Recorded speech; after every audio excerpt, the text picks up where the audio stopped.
నమస్తే, నేను మీ జర్నలిస్ట్ వసంత్. ఈ మధ్య కాలంలో ఆంధ్రప్రదేశ్లో జరిగిన టీడీపీ నేత వీరయ్య చౌదరి హత్య ఒక్కసారిగా ఆంధ్రప్రదేశ్ అంతా కలకలం రేపింది. టీడీపీ నేత వీరయ్య చౌదరి కేసు ఇప్పుడు కీలక మలుపు తిరిగింది.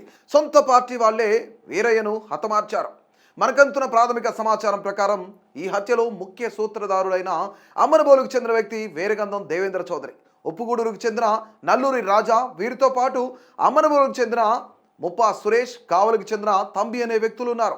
హత్యకు ముఖ్యమైన మోటివ్ ఏంటి, అసలు హత్యకు ముఖ్యమైన కారణం ఏంటి, ఎందుకు ఈ హత్య చేశారని తెలుసుకుందాం. మనకున్న సమాచారం ప్రకారం దేవేంద్ర చౌదరి వీరయ్య చౌదరికి రొయ్యల చెరువుల విషయంలో తగాదాల కారణంగా దేవేంద్ర చౌదరిపై కేసు వేసి 2 కోట్ల నష్టం తీసుకొచ్చాడు వీరయ్య. దేవేంద్ర చౌదరి తమ్ముడికి 2 బెల్ట్ షాపులు ఉన్నాయి.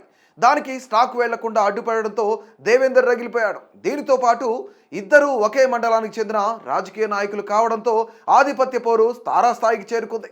ఈ కారణాలు హత్యకు దారితీసినట్లు తెలుస్తుంది. నల్లూరి రాజా వైసీపీ అనుకూల వ్యక్తి. ఇతను రేషన్ బియ్యం దందా చేస్తుండటం, దానికి వీరయ్య చౌదరి అడ్డుపడటం రాజాకి మింగుడు పడలేదు. వీరిద్దరూ ముఖ్య పాత్రధారులుగా ఉన్నారు ఈ హత్యలో. వీరికి అమరబోలుకు చెందిన ముప్పా సురేష్, ఇతను లిక్కర్తో పాటు రేషన్ మాఫియా కూడా చేస్తుంటాడని ప్రాథమిక సమాచారం. మరొక వ్యక్తి కావలికి చెందిన వారిగా గుర్తించారు. రామాయపట్నం పోర్ట్ మిషనరీ ల్యాండ్స్ వ్యవహారాలు డీల్ చేస్తుంటాడు తంబి అనే వ్యక్తి. వీళ్లతో పాటు వినోద్ అనే వ్యక్తి కూడా ఈ హత్యలో పాల్గొన్నాడు. ముప్పవరపు వీరయ్య చౌదరి హత్య కేసులో కీలక నిందితుడైన దేవేంద్రనాథ్ చౌదరి 2019లో తెలుగు యువత నేతగా పనిచేశారు. ఆ తర్వాత స్థానిక సంస్థల ఎన్నికల్లో వైసీపీకి మద్దతుగా నిలిచారు. గత అసెంబ్లీ ఎన్నికల్లో టీడీపీకి మద్దతుగా పనిచేశారు. కానీ టీడీపీలో చేరేందుకు వీరయ్య చౌదరి అడ్డు తగలడంతో కోపం పెంచుకున్నాడు దేవేంద్ర చౌదరి. ఈ కారణంగానే వీరయ్య చౌదరికి రాజకీయ ప్రత్యర్థిగానే ఉంటూ వచ్చాడు.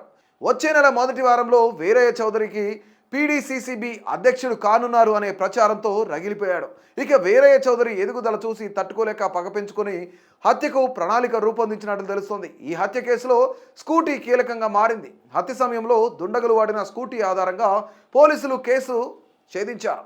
చేమకుర్తి తూర్పు బైపాస్ దగ్గర స్కూటీని వదిలి పారిపోయారు హంతకులు.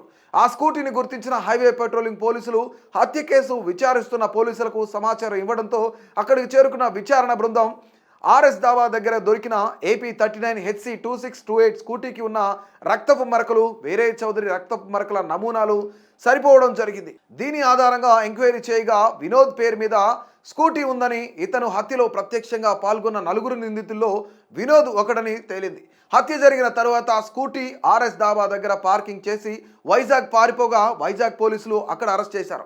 ఇతను హత్యకు సుపారీ తీసుకున్నట్లు తెలుస్తోంది. ఇక ఈ కేసులో ప్రధాన నిందితుడైన వీరగంధం దేవేంద్ర చౌదరిని పోలీసులు అదుపులోకి తీసుకున్నారు. పోలీసులు విచారణలో ఇంకెన్ని నిజాలు బయటపడతాయో చూడాలి. ఇంకెంతమంది పేర్లు బయటపడతాయో వేచి చూడాల్సిందే మరి.